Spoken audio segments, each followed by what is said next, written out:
Right on time. Boy, you timed that right, didn't you? Once in a while, I get it right.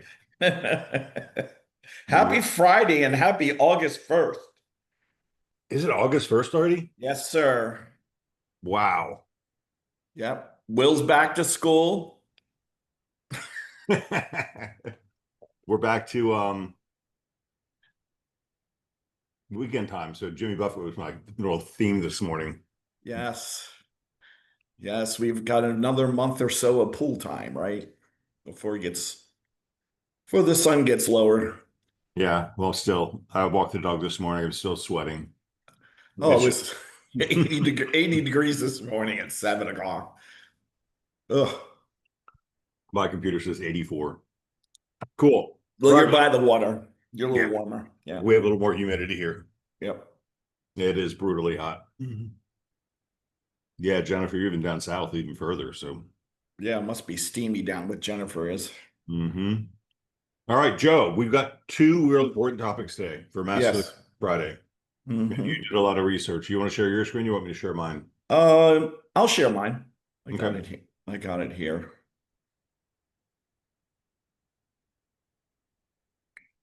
There we go. Can you see that? Yep. Now we can. Okay. All right. Good.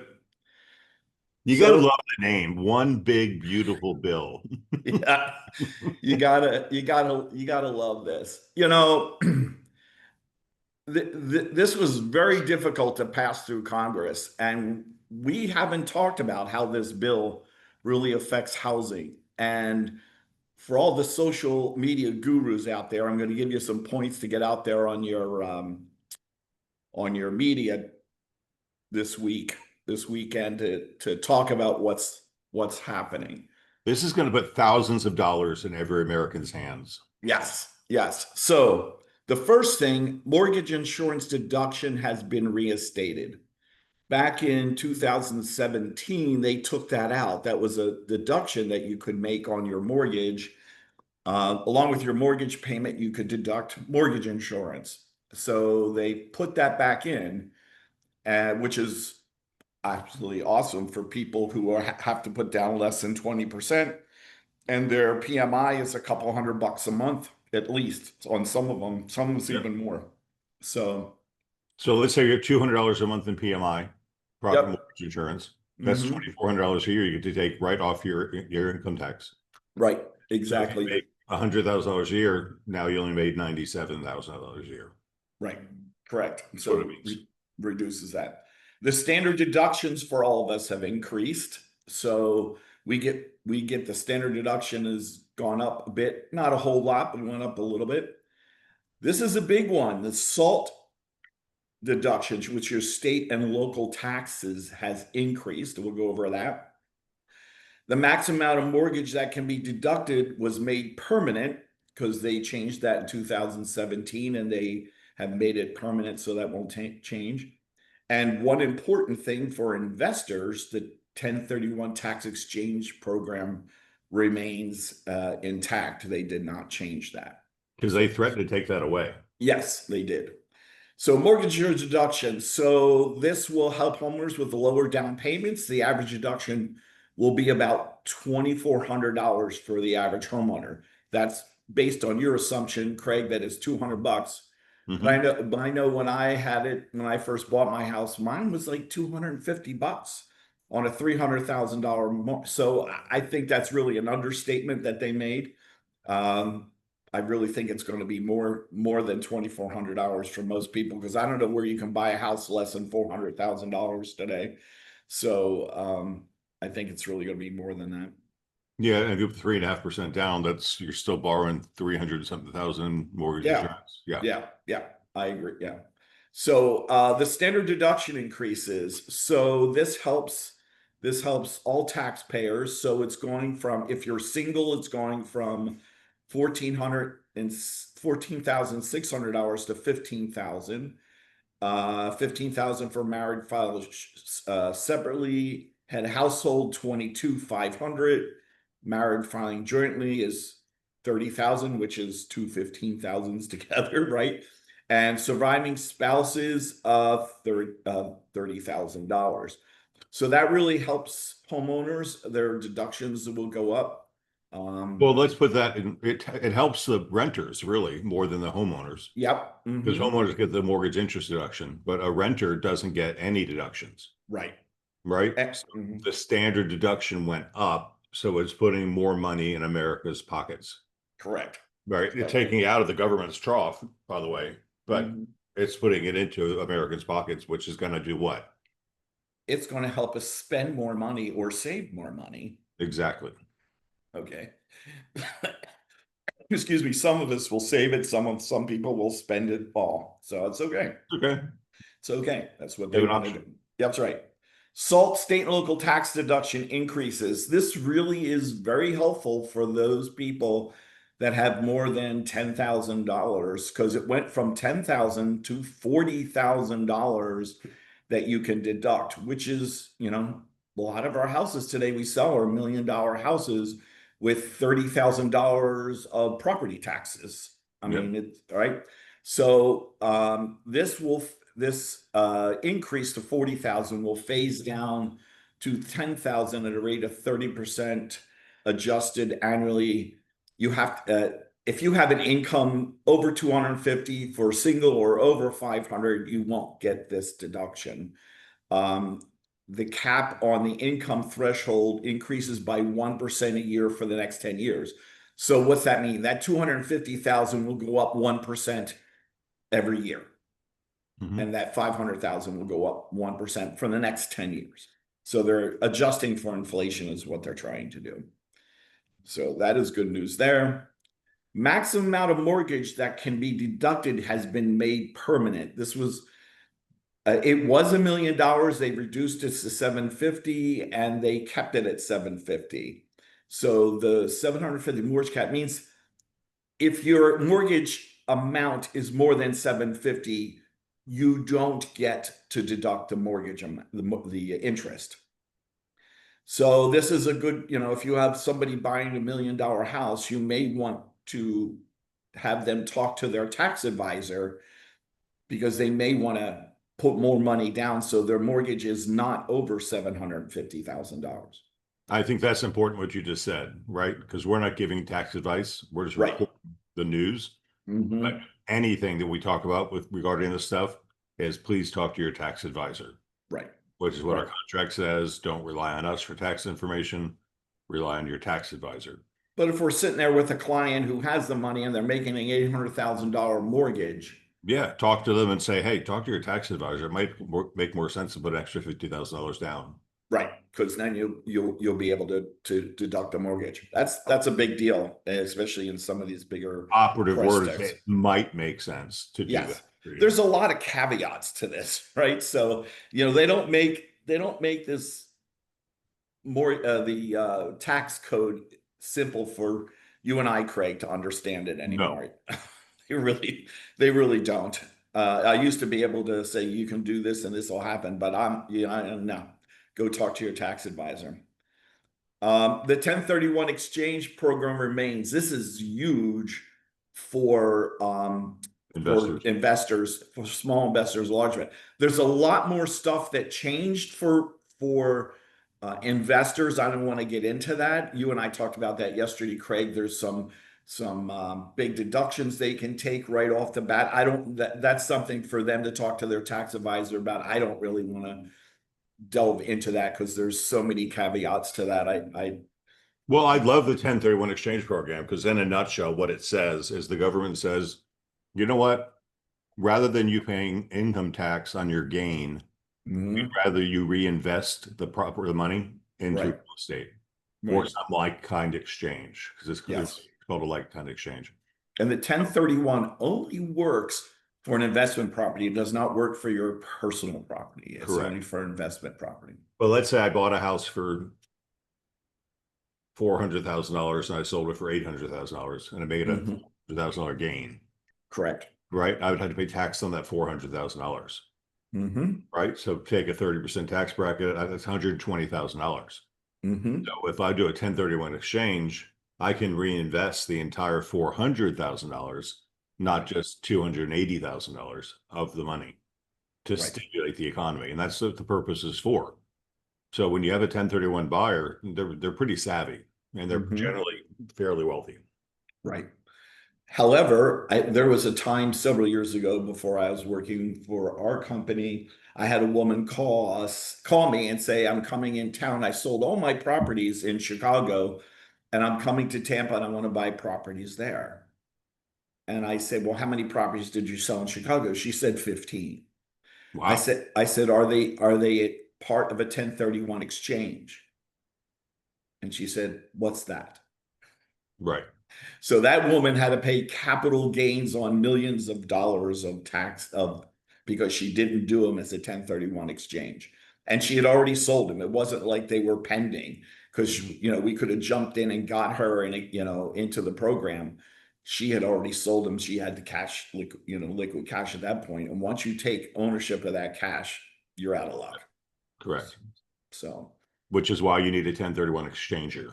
And we have yes. for you. So Mm, call the title company and we'll hook you up with one. yeah, we have a mediary is what you need. And that is it for me. Okay. Well, guys, that's really big information for us because it's going to put more capital in people's pockets, which is going to let them stimulate the economy even more, Mm-hmm. right? Or save more, whichever one they choose to do. All right. So that was topic number one. Topic number two, and Joe, you and I really like this topic because we're trying to switch gears right now and go more toward the regular contract than the as-is contract. Mm-hmm. So I'm going to cover contract details right now. Okay. And so let me share my screen. I was handling one last night right before I called you. There you go. All right. So in dot loop, there's something called the critical date timeline. There's one for the as is contract, and there's one for the regular contract. Today, we're going to talk about the regular contract Mm-hmm. because it has more responsibilities for the seller and the buyer and the agent, honestly, right? But it Yes. works harder, in my opinion, to keep deals together, right? It's really a bilateral contract more than the as is contract. It really Hmm. doesn't benefit either party. There's outs for both parties as opposed to being, the as is contract is more a unilateral contract the first 10 days under due diligence. And after that, the buyer's really screwed. So anyway, go Right. ahead. I'm sorry. So this is really a checklist, and I hope you use it. If you don't want to use it, don't use it because I know it's kind of burdensome. But it explains the process and the roles and the obligations to each party on what they have the right and obligation to do. Hmm. Right. So the front part is really simple: seller, buyer, property address, listing agent, listing office, selling office, title company, lender's name or cash. That's simple, right? And then we go through the contract. And actually, this needs to be updated now because the contract has changed in some places. Hmm. But the effective date, is that a critical date? Absolutely. That's when Absolutely. everything is calculated by. So let's be clear. And what I like about this is if you share it with the parties, mean the buyer's agent, the seller's agent, the buyer and the seller, And the lender. and the lender, then we can all agree that, hey, this is the effective date of the contract. Now it's pretty Hmm. simple now without loop because it's everything's signed and dated when we Hmm. electronically sign. But for some of those old-fashioned people, if you're not electronically signing, you're not necessarily time and dating when you sign. Yeah, but remember, it's not the date it's signed, it's the date it's received. That's right. So the effective date is the date that the listing agent or has received it back from the buyer. If there's By definition, it's the date upon the last party received yes. and signed. Hmm. Right. Correct. So we got to know what that date is, and that's where everything gets calculated by. And then line 53 is the expected closing date. Yeah, that's pretty important, right? When do we expect to close? Because if you don't close by the closing date, you are out of contract. And Yes. we have a responsibility as an agent to make sure that we honor the obligations of the contract. And if that closing is not going to be met, we need to do what? Extend it or move it up or move it back. And then tell every party we're talking to why we did what we did and have it initialed and signed off on. Because you can't just have these things floating around. Well, you got to state what we call in contract. That's right. Okay. Because then you breach the contract if you don't perform by one of these critical dates. Right. And there's not that many of them, right? 2, 4, 6, 8, 10 of them are critical dates, right? Mm-hmm. Escrow deposit due date. I love that one because, oh my gosh, the contract's really, really, really clear. Failure to make a deposit on the date it's due is considered a breach of contract. Yes, and it doesn't mean that it was sent on that date. It's got to be received. Received. Yes, and a breach of contract renders the deposits paid and agreed to be paid as forfeited. Mm-hmm. And it's really clear. It says it right there in the contract. Yep. So let's say you got a $3,000 initial deposit and a $10,000 additional deposit. The whole $13,000 is forfeited if you don't make the deposit on time. And I'm not sure enough of us are paying strict attention to, oh, it's okay. It's a day late. No, it's a day late. It's a breach of contract. So we have to do an addendum to change that date. Correct. If we, if for some instance, something happens and it can't be done on that date or whatever, you do need a modification or an addendum to the contract. Yep. And this is our job, right? This is why we get paid the big bucks. Mm-hmm. Additional deposit due, if there is one, which there should be, in my opinion. And when should it be? After the inspection period. Mm-hmm. That becomes a critical date because failure to make it on time is a problem. Little consideration is given to this one, but loan application due date. You have to make application within 5 days. That's what And that's really important. Why? Because they'll miss their closing date if they don't make loan application. So, that's part of it. The lenders do need a good 25, 30 days to close a loan. And I have this conversation at least 5 or 10 times a month. Loan application due date. People still don't wrap their head around that. The loan application does not mean that your lender gives you approval. It means that the buyer tells the seller they have a loan application, that they have a loan approval. That's all it means. It means I've called my lender, I've signed the paperwork saying I'm moving forward with this loan. Yep. And there's paperwork that they have to sign for that. It's not just nodding head. There's things that they'll have to sign. And that's usually when they pay for their appraisal. Yep. Then the inspection period is a critical date because that ends on a certain period of time. And if you don't have your inspections done in time, then on this contract, on the as-is contract, you just waive your rights. Mm-hmm. On this contract, it triggers a sequence of events that has to happen. Right. Because a seller has to go get estimates of what it costs to repair, and then the cost to repair is compared against the repair limits. And then if either party is paying more or less, then either party can cancel or move forward. But it makes the wonderful thing about this contract is it's not a panic at day 10, right? I mean, you've given this, you filled your obligation to the seller. Here are the repairs based on the contract. And then if they're going to be over, the seller has a little leeway. So they have 10 days. So everyone is not panicking at day 10. And either party can pay the difference or either party can cancel. Correct. So it's like you said earlier, it's a bilateral contract. Mm-hmm. It's not one-sided where the buyer can say, yep, no, I don't like the way the moon shines on the fence in the afternoon. Yep, I'm out. I'm out. No, that doesn't count here. Because we got repair limits and either party can pay the difference or either party can cancel. So the seller says, you know what? No, I'll pay the difference. Mm-hmm. And those things should have been addressed up front anyway. Right. So that's inspection period, line 278. And then I wrote in agent sends contract to title company, submits to review and .loop within 1 day. And that's just it. So that's it. That's all you really have to manage. And Joe, what do we recommend agents do with these dates? Well, I put them in my phone. Mm-hmm. Okay. We have the wonderful technology that it can bing me any time of the day and night and all that good stuff. We walk around with a computer.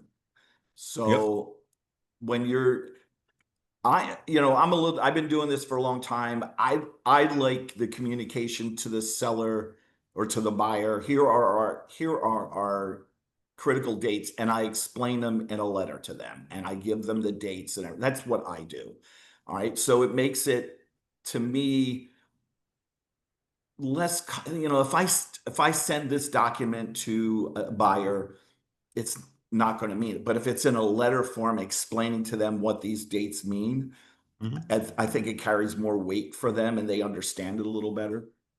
And but it's important to communicate them, but it's also important for us to load them in our phone and have them remind you a day before that the additional deposits due, have it before the inspections due or whatever. If I drop my phone in the pool, I'm dead. That's all I gotta Right. say. Well, not really, because you just buy another phone Well, and you you, buy enough, I can upload it. Yeah, but still, but at least I'm dead for an hour or two. right. So, but everything goes in there because we carry it all the time. And I set everything for 9 a.m. to remind me, so it's in the morning, so it's the first thing that comes across my desk. There you go. So, yeah. So when you look at our job, it's really not that complicated. There's only 10 Mm-hmm. things that are critical dates that need to be reminded of. So you Mm-hmm. just put in your Google Calendar, which we pay for you, and then you schedule a 24-hour advance notice. And it says, hey, Joe, remember the effective date of your contract is this. Hey, Joe, remember the expected closing date is here. In 24 days, you get a reminder, and in Right. 24 hours, you get a reminder. Right. Face it, we're all busy. We're not handling one thing. Oh my Uh, gosh. Some agents are doing 8, 9, 10 contracts at a time. yeah, I mean, You, no, we're all human. No one's not human in this room. Okay, so at least not to our knowledge. But help yourself. And that's, we have the tools. Help yourself. Mhm. So. All right. And then there's a section of this contract or this form called seller Mm-hmm. and buyer obligations because the contract has critical dates.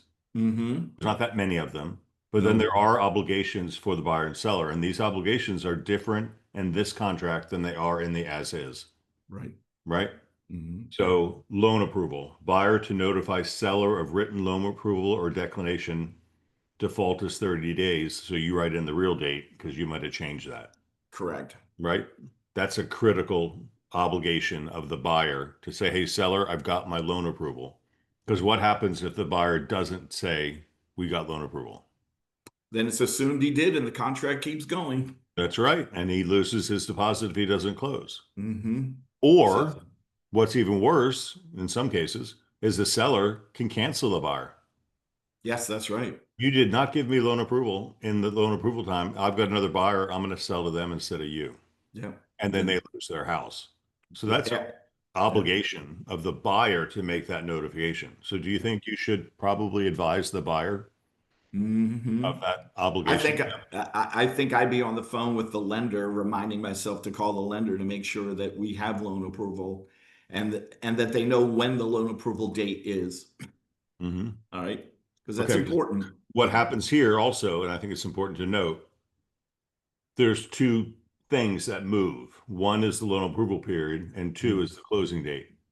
right. And very oftentimes, depending on which side we represent, I might very well move the closing date out to make the buyer feel more comfortable, but I Mm-hmm. won't move the loan approval period because they Mm-hmm. should have done their job up until that point. Yep. Or if I'm representing the buyer, I want to trail, I want to have the loan approval date move out along with the closing date. So Correct. there's a strategy there that depends on who you represent. Mm-hmm. And that's where good agents make a big difference. Right. Right. Um, You only get burned on that once. that's right. Yeah. And it's a hard lesson to learn. It's a very hard lesson. Title evidence. Nobody thinks about this one at all. Mm. Mm-mm. Seller has an obligation to deliver a title commitment to the buyer within 15 days of the contract signing. Right. Nobody does that, Mm-hmm. but it is clearly a written obligation inside the contract that the seller is supposed to do that. And then seller is to deliver the listing title policy to the buyer within 5 days of closing. And if not, they get an automatic closing extension. Yep. Nobody talks about that either. But seldom is it done Mm-mm. because who governs the title insurance companies? This state. The state insurance commission. Mm-hmm. Who governs the real estate commission? The real estate commission. The real estate commission. They're different organizations.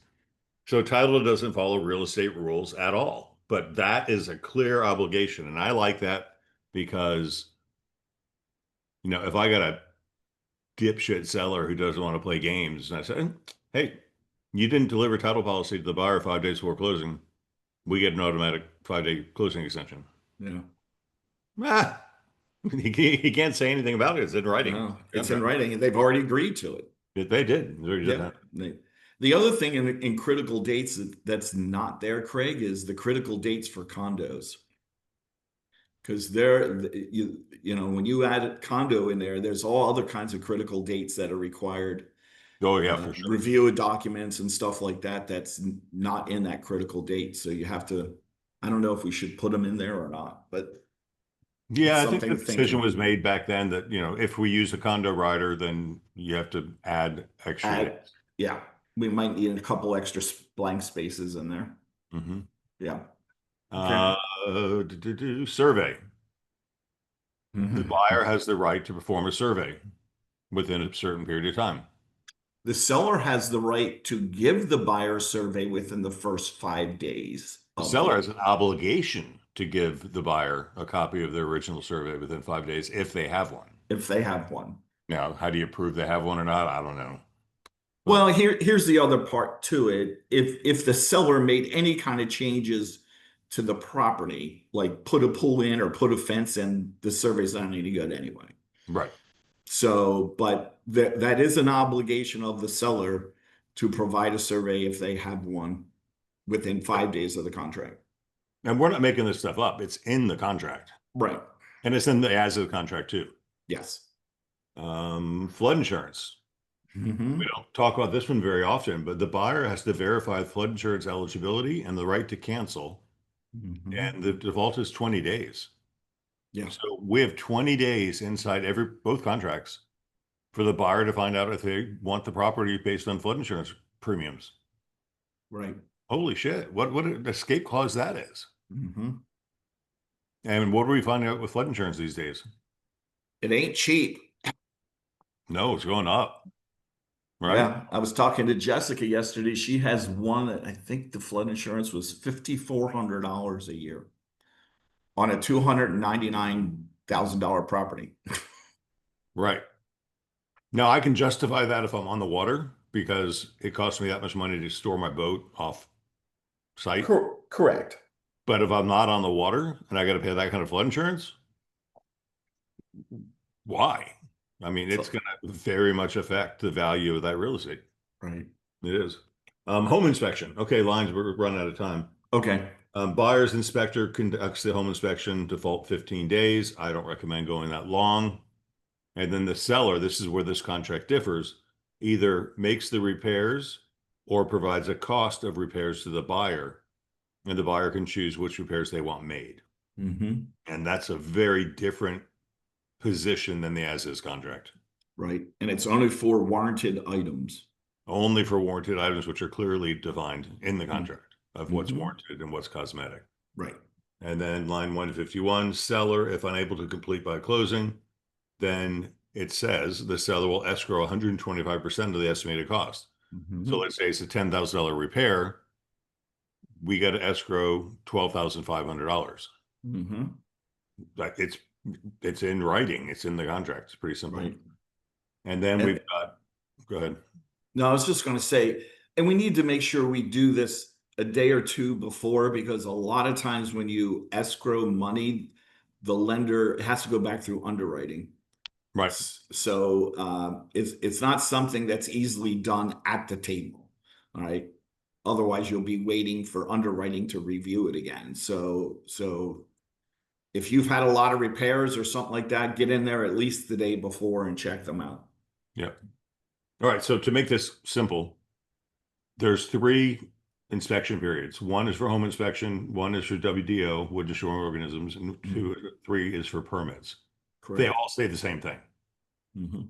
Buyer identifies a problem, tells the seller, seller takes the time to get an estimate what it's going to cost to repair it, and then either they repair it or they break the contract, whatever they want to do based on the repair limits in the contract. Right. Now, the big difference here is the permits, is the seller has the obligation to cure the permit issues, Mhm. right? On an as-is contract, the seller has no obligation to cure permit issues. No. And guys, I'll just be honest, I've got a bunch of permit issues in my personal home because I do a lot of things without permits, right? I just know a lot of people that come and do stuff at my house, right? And so I'm gonna have to disclose that I don't have permits, but if I'm gonna do an as-is contract, I disclose it, it's their problem.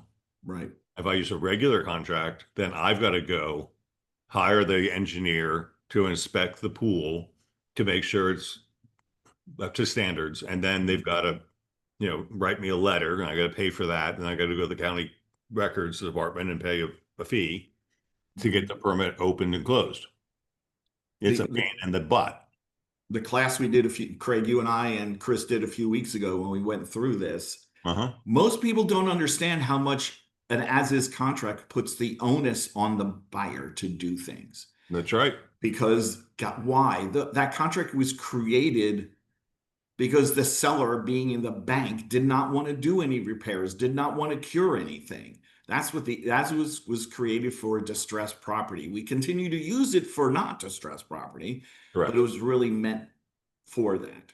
Yeah. And that's where, most agents don't realize when they use the as-is contract that that's the problem with it.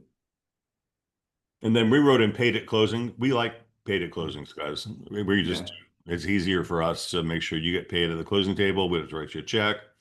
It's all automatic. So it's just a reminder for you to submit your paid at closing within 3 days of closing. Right. Please wait till you know the final numbers, because if it changes, then we can't do the paid at closing. Yeah, I usually wait till after inspection, so I know there isn't any credits and stuff like that to then send the pay to closing information. Yeah. And then you have the right for a walkthrough inspection. Buyer may do the walkthrough inspection no later than the day of closing, right? In writing, pretty simple. And then there are potential closing delays that I think are necessary, because a lot of times people are relying on a closing date to move, right? Think of all the things that we don't have to deal with, but they have to deal with. When are the movers coming? When are they loading the truck? When's the truck going to arrive at the new location? Who's going to offload the truck? Where's it going to go? When do the utilities come on? When do utilities get shut off? All that stuff has to happen, and it's based on the closing date. But there are some delays that could happen, and there's 4 of them. Up to 7 days if the lender does not disclose the consumer disclosure, the CD. the CD, the closing disclosure. Right. So they have to have it within 3 days, and if not, it can be extended up to 7 days. Right. Force majeure. If there was a hurricane or something and power was knocked out and we couldn't close, there's an automatic closing delay built in for that. Right. Up to 10 days if final permit inspection is delayed. So if in this contract, in the other as-is contract, there's no permit inspection problem. In this one, you can actually delay closing if the permits are not in line. But what's the problem with permits before we close this out? Once you buy the house with a permit problem, you own it. You own the problem. So when you go to sell the house, even though you didn't do the work without a permit, you own the unpermitted work. Right. And if somebody gives you a regular contract, then you've got to fix it, even though you didn't do it. Right? Right. That's what was designed to this happen. And then up to 5 days if the seller fails to timely deliver the title commitment. And we talked about that earlier. Right. So those are the 4 delays that can potentially delay your closing. Right? So this is a really cool document to go through with the consumer to say, hey, this is the critical dates of what we have to deal with. And these are your obligations and rights within the contract. Right. And that's what this is designed to do. And it's in dot loop. You can add it to your loop, fill it out. If you have a transaction coordinator, have them do it for you, right? Because it's not, They usually do it. They're good yeah, with that. Yeah. it's not complicated. It says, look at line 36 or 236. It's right there. Right. Breva asked a good question. She said, Craig, is it expectation that we walk through this document with the buyers to get them to sign it? I see a signature at the end. Um, it certainly can't hurt, but I would, Especially with first-time home buyers. Most of them are clueless. right. Okay. Yeah, no, it's not an expectation. This is not a required form in any way, shape, or form. It's designed to educate you and to help you. Because what is our saying, right? Empower, educate, and encourage. And that's us as leadership, empower, educating, encourage you to be a good agent. And then you empowering, educating, and encouraging your consumer to be a good consumer. Now, I'll throw one caveat in here. When you send out a survey, one of the questions is how well did they communicate the process? Right. Okay, so I would say communicate this. You're going to And get an A plus on that report or that response. When you, right, I mean, think about you have the answers to the test of the survey, right? You know the questions. yep. So did you keep them informed of the process and did they understand the process? So yes, in some way go through this. If you don't go through this, then like what I do is I send out a letter with all the critical dates explaining them and go through it with them. So And there's only 10 critical dates in the yeah, whole doc. it's not much. It's not much. The rest are just obligations and rights that explain. But this is for the regular. If we do the as is critical date timeline, that's a lot shorter.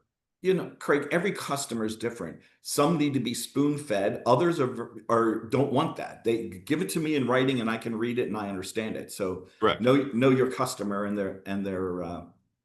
their profile, their DISC. Personality. There Yeah. you go. Cool. All right. Well, it's 9:37, a little bit over time. Yep. We usually Thank, run over time anyway. thank you, Craig. It was great today. All right. So the big, bold bill, big, Yes. beautiful bill, has a lot of benefits that are going to put a lot of cash into consumers' pockets, Mm-hmm. which is going to allow them to go and spend money on goods and services, which is going to raise the gross domestic product in the United States, or allow them to save for a down payment on a home, or apply for their 3.5% FHA loan, or whatever they're going to do. So it's a big thing. So Joe, thank you for taking the time to summarize that bill. Sure thing. Because there's some other points in there too. I need to get clarification on, but well, I don't want to say anything until I get the clarification. Yep. But there's some other major things that are potentially in that bill that are going to help spur on real estate. There's a lot of things about depreciation and stuff, and that's more on the somebody professionally giving us the answers for that. Yeah. Yeah. So we'll remain silent on that of it. Yes. It's All right. Friday. Happy Friday. And have a safe weekend. Stay cool. It's just hotter than hell right now. And better yet, sell a house. Yep. Or two. Yes. Have a good weekend. Thanks, everybody. Bye. Bye.